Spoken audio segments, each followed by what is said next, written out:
2015 దాకా కంబైన్డ్ కౌన్సిల్లో అసెంబ్లీలో కానీ చాలాసార్లు దీని మీద చర్చ జరిగాయి. హైదరాబాదులో ఎక్కడైనా పొరపాటున ఒక 100 గజాలు ఒక 50 గజాలు ఇళ్ల స్థలాల కోసం ఇచ్చుంటే విపరీతంగా పెరిగిపోతున్నటువంటి హైదరాబాదు ల్యాండ్ వాల్యూ పక్కనున్న వాళ్ళు 100 గజాలని ₹1,00,00,000 అమ్ముకుంటే దానిలో అసైన్డ్ రూపంలో తీసుకున్న పేదలు, దళితులు కానీ రైతులు కానీ లేకపోతే ఇళ్ల స్థలాల కోసం కానీ వీళ్ళెవరూ ఆ భూమిని అమ్ముకోవటానికి వీలు లేదు. మీరు జీవితకాలం దాన్ని అమ్ముకోకుండా ఉంటే అక్కడే ఉండండి, లేకపోతే వదిలేయండి, అంతేగాని you don't have any right to sell it out. ఇది ఆ రోజు ఉన్నటువంటి పరిస్థితి. దీని మీద నాకు తెలిసి గతంలో రాజశేఖర రెడ్డి గారు కానీ అంతకుముందున్న ముఖ్యమంత్రులు కానీ చంద్రబాబు నాయుడు గారు కానీ చర్చలు జరిగాయి. పెరుగుతున్నటువంటి ల్యాండ్ వాల్యూని మిగతా సమాజానికేమో మీరు అమ్ముకోండి అని వదిలేసి ప్రభుత్వం ద్వారా కొంతమందికి ఇచ్చి వాళ్ళు బాగుపడమని, వాల్యూ పెరుగుతూ ఉంటే వాళ్ళని అమ్ముకోకుండా ఉంచడం ప్రభుత్వమే వాళ్ళని ఇబ్బంది పెడుతున్నట్టు కదా. కాబట్టి why don't you give a free zone, వాళ్ళకు కూడా అమ్ముకునే అవకాశం ఇస్తే ఎలా ఉంటుందనేది ఒక పెద్ద చర్చ. అది ఆ చర్చని రాష్ట్రం విడిపోయింది 2013-14లో. 2014లో అక్కడ చంద్రబాబు నాయుడు గారు రావటం జరిగింది. మీ అందరికీ నేను only record purpose I'm telling you how the political parties will behave time to time. ఒక టైం నుంచి ఇంకో టైంకి పొలిటికల్ పార్టీస్ ఎలా బిహేవ్ చేస్తూ ఉంటాయి, ఎంత దౌర్భాగ్యం అని చెప్పడం కోసం నేను చేస్తున్నాను. ఇది నేను మీకు ముందుగా చెప్పినట్టుగా గతంలో జరిగినటువంటి అనేకమైన డిస్కషన్స్ని చంద్రబాబు నాయుడు గారు 2019కి ముందు 18-17 ఆ ప్రాంతంలో చాలా ఈ ల్యాండ్ మీద చాలా సీరియస్ చర్చ జరిపి ఆయనే వీలైతే ఈ ఇచ్చినటువంటి ఈ అసైన్డ్ ల్యాండ్స్ ఏవైతే ఉన్నాయో ఆ రైతులకి, ఆ పేదలకి, ఇళ్ల పట్టాలకి మొత్తాన్ని కూడా మనం విముక్తి కలిగించాల్సిన అవసరం ఉంది అని తనే ఒక నిర్ణయం తీసుకోవడానికి సిద్ధపడ్డాడు. కానీ సబ్సిక్వెంట్గా ఎన్నికలు వచ్చాయి, ఆ ప్రభుత్వం దిగిపోయింది. వైఎస్ఆర్ కాంగ్రెస్ పార్టీ జగన్మోహన్ రెడ్డి గారు అధికారంలోకి రావడం జరిగింది. వచ్చిన తర్వాత కూడా 2019 నుండి 2024 మళ్ళీ ఎన్నికలు వచ్చే సమయానికి దీని మీద చర్చ జరిగి ఆఖరికి ఒక నిర్ణయానికి వచ్చి కేబినెట్ తీసుకున్న నిర్ణయం ఏంటంటే ఆంధ్రప్రదేశ్లో ఖచ్చితంగా దీన్ని మనం వాళ్ళకు కూడా ఫ్రీ జోన్ ఇవ్వాలి, వాళ్ళను కూడా మనం పైకి తీసుకురావాల్సిన ఉంది. అయితే ఈ అసైన్డ్ ల్యాండ్స్ ఎవరికన్నా నోటరీ ద్వారా కానీ ఎవరికైనా చేతులు మారుంటే వాళ్ళ పేర్లకి ఎవరికి ఇచ్చేది ఉండదు. ఒరిజినల్ అసైనీ ఎవడున్నాడో 20 ఏళ్ల క్రితం కానీ 15 ఏళ్ల క్రితం కానీ 30 ఏళ్ల క్రితం కానీ ఒరిజినల్ అసైనీ ఎవరైనా ఉంటే వాళ్ళ పేరు మీద మాత్రమే అది రిజిస్టర్ చేసి వాళ్ళకు మాత్రమే దాన్ని అమ్ముకునే ఒక అవకాశాన్ని వైఎస్ఆర్ కాంగ్రెస్ పార్టీ తీసుకురావడం జరిగింది. దీనికోసం ఒక కమిటీ వేశారు, పక్క రాష్ట్రాల్లో ఎలా ఉందని.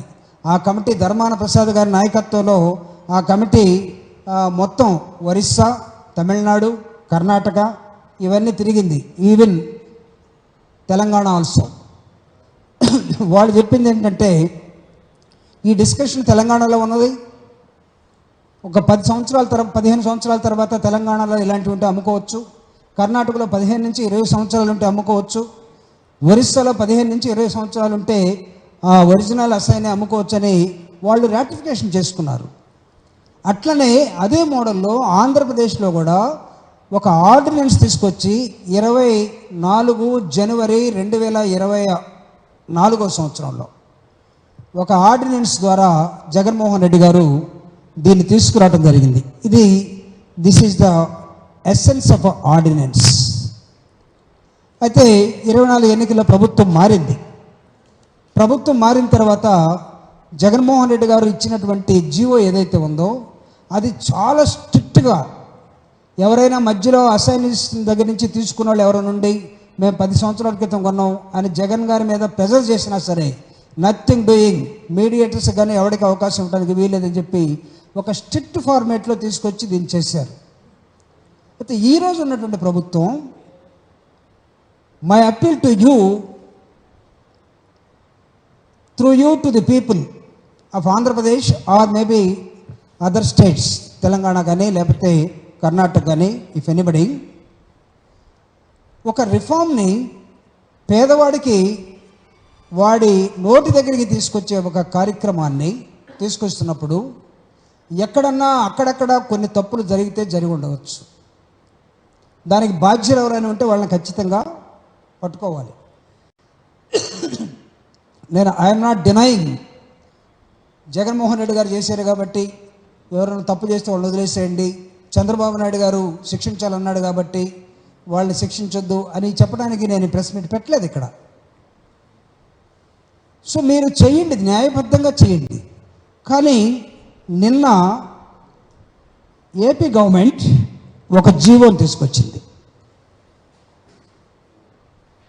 శ్రీనివాస్, నీ దగ్గర ఆ జీవో నీ దగ్గర ఉన్నట్టు.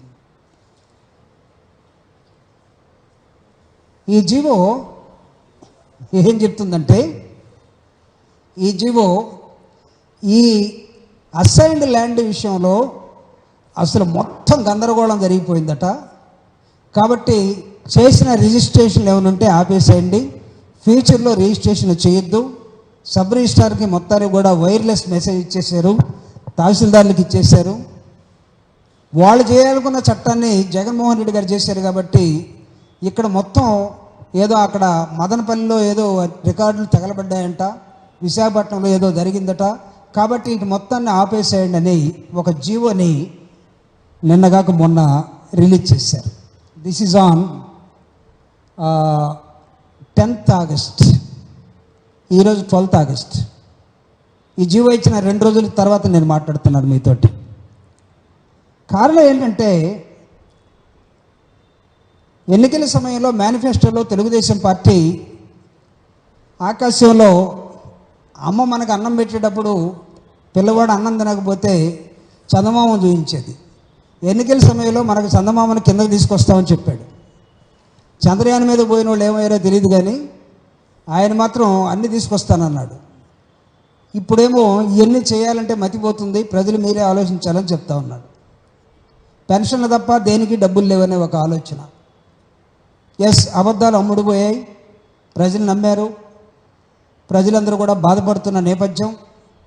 ప్రజలు రివోల్ట్ కాకముందే వీళ్ళు ఏం చేస్తున్నారంటే, గత ప్రభుత్వంలో మొత్తం అవినీతి జరిగిపోయింది కాబట్టి ఆ అవినీతి మీద శ్వేతపత్రాలని తయారు చేసి ఒక్కొక్క శ్వేతపత్రాన్ని ఒక వారం రోజులు 10 రోజులు అసెంబ్లీ జరిగినప్పుడల్లా పెట్టి పెట్టి పెట్టి అసలు చేయాల్సిన పని మొత్తాన్ని కూడా పక్కన పడేసే ఒక నేపథ్యంలోకి ఈరోజు అక్కడ ఉన్నటువంటి పార్టీ రావటం జరిగింది.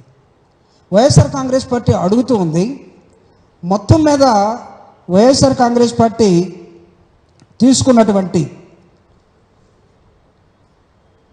ఈ నవరత్నాల కోసం, పేదలందరికీ ఇళ్ళు, వీటన్నిటి కోసం సేకరించినటువంటి ల్యాండ్స్ కానీ 32 లక్షల ఇళ్ల స్థలాల్ని రాష్ట్ర ప్రభుత్వం పేదలకు ఇస్తే వాటన్నిటి మీద కన్నేసి ఇప్పుడు వాటిని ఎక్కడో అగమ్య గోచరంగా తయారు చేశారు.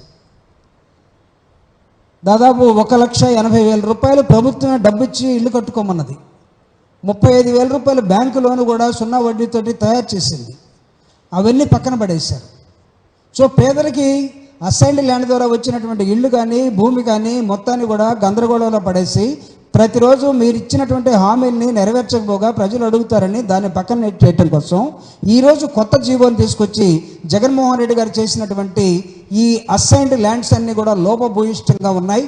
వాటిని మళ్ళీ మేము చెప్పేంత వరకు ఈ లోపల ఏం చేస్తున్నారంటే, తెలుగుదేశం పార్టీలు అందరూ కూడా అక్కడ లోకల్ నాయకులందరూ కూడా ఈ ల్యాండ్స్ మీద వాలిపోయారు. పేదల్ని బెదిరిస్తున్నారు. 10 రూపాయలకో పరకకో ఇచ్చేసి కొనేసి ఇది నేను చెప్తే మీకు వస్తుంది. గతంలో ఆ ప్రభుత్వం వాడు చెప్పాడేమో, నథింగ్ డూయింగ్, అందరినీ మార్చేసాం, కలెక్టర్ లేడు, ఎంఆర్ఓ లేడు, ఆర్డీఓ లేడు, రికార్డులు కూడా తగలబెట్టిపోయినాయి, కాబట్టి ఈరోజు నేను చెప్తేనే వస్తుందనే ఒక మాయలోకి తీసుకెళ్ళిపోయారు. వైఎస్ఆర్ కాంగ్రెస్ పార్టీ అడుగుతుంది, ఒకవేళ నిజంగా మీకు ఎక్కడైనా లబ్ధిదారులు కాకుండా ఎక్కడైనా అన్యాక్రాంతం అయింటే yes, take action on this. కానీ పేదవాడు నోరు కొట్టడం ఎంత అన్యాయం ఇది. ఈ అసైన్డ్ ల్యాండ్స్ మీద మీరు చేయాలనుకున్న దాన్ని మీరు చేయకపోగా జగన్మోహన్ రెడ్డి గారు చేశారన్న సంగతి చిత్తశుద్ధితో దాన్ని కూడా ఓర్చుకోలేక మీరు దీన్ని అడ్డం పెట్టి మీ అసలు పథకాలని నెరవేర్చలేని దశలోకి వెళ్ళిపోయిన నేపథ్యంలో ప్రజలు అడుగుతూ ఉన్నారు, మా అసైన్ ల్యాండ్స్ని మేము అమ్ముకునే హక్కు మాకు ఇవ్వాల్సిందే. ఎన్నిసార్లు మీరు సబ్ రిజిస్టార్ ఆఫీస్కి మీరు ఆదేశాలు ఇస్తారు, ఒకసారి ఇవ్వమని, ఒకసారి రిజిస్టర్ చేయమని, ఒకసారి చేయొద్దని.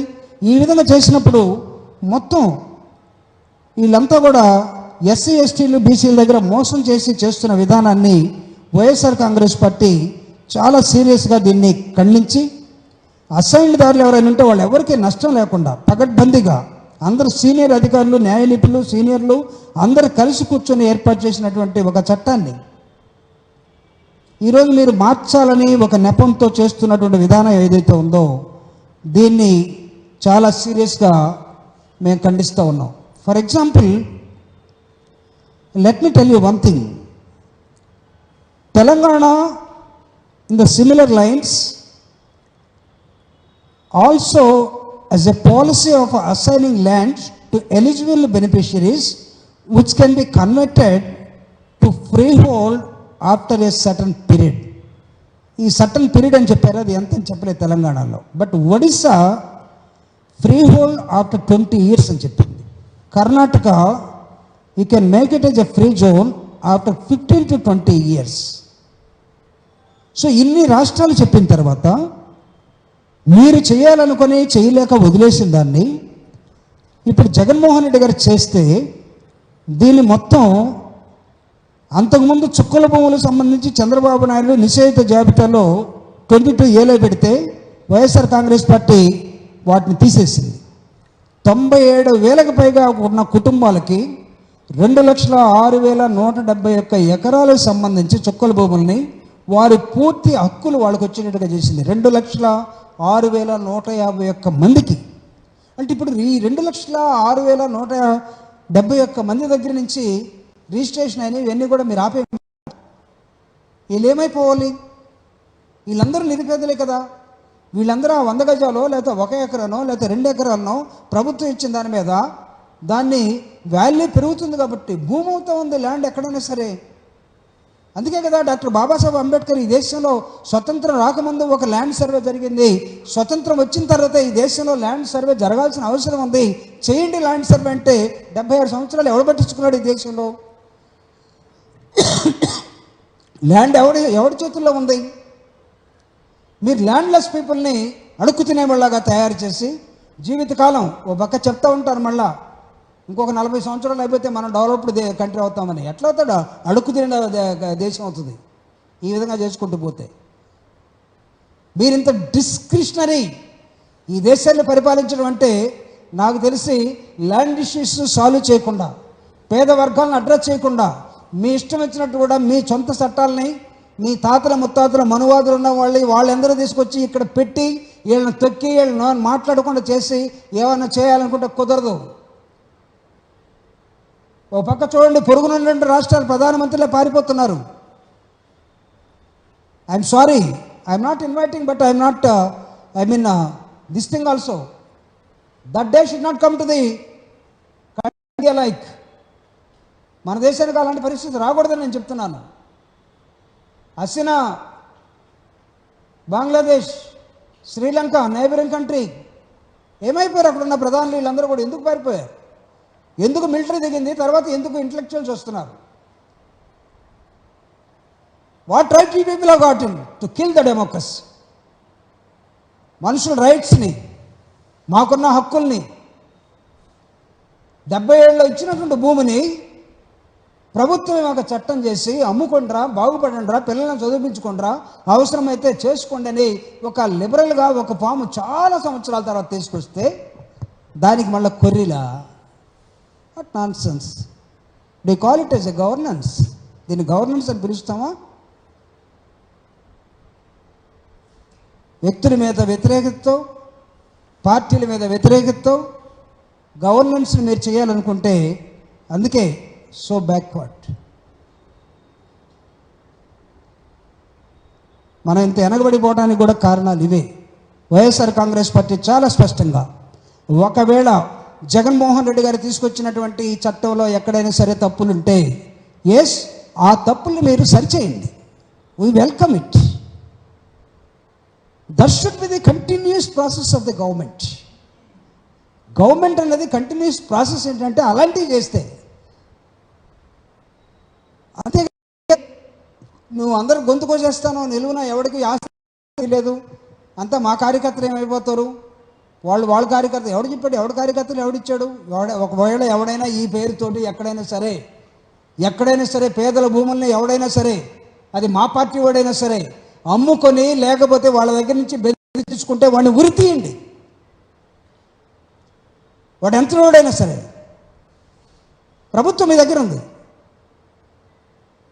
అరే పేదలు 30 సంవత్సరాల నుంచి 100 గజాల మీద గుడిసేసుకొని ఉన్న వాడికి రిజిస్ట్రేషన్ చేసిన తర్వాత ఆ రిజిస్ట్రేషన్ చెల్లదనే హక్కు నీకు ఎవడిచ్చాడు అసలు?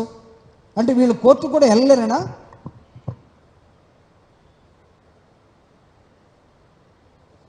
శాతగాని వాళ్ళంతా కూడా పరిపాలనలోకి వస్తే ఎట్లానే ఉంటుంది.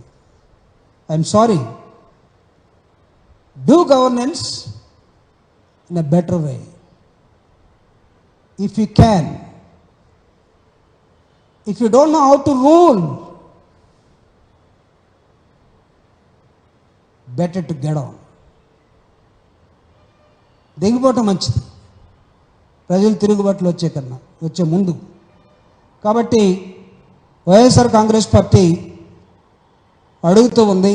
మహారాష్ట్రలో, తెలంగాణలో, ఒడిస్సాలో ఒక టీము మొత్తం తిరిగి చేసినటువంటి ఒక ఆర్డినెన్స్, తద్వారా వచ్చినటువంటి ఒక జీవో గవర్నర్ ద్వారా దీన్ని మొత్తాన్ని తిరిగి తోడి మీ ఎన్నికల మేనిఫెస్టోల్ని మీరు ప్రజలకి ఇవ్వలేక చెప్పలేక దీన్ని అడ్డం పెట్టుకొని బూచిని చూపించి మానేసే విధానం మానుకొని ప్రజల్ని ఏ విధంగా కాపాడాలో చూసుకోవాలని తెలుగుదేశం పార్టీకి తెలియజేస్తూ, వైఎస్ఆర్ కాంగ్రెస్ పార్టీ ఒకవేళ పేదవాడ హక్కుల్ని ఉన్నటువంటి ప్రభుత్వం తీసివేస్తుందంటే పేదల పక్షాన్ని నిలబడి జగన్ నాయకత్వంలో పోరాటం చేస్తుందని తెలియజేస్తూ ముగిస్తూ ఉన్నాను. Thank you very much. Any questions?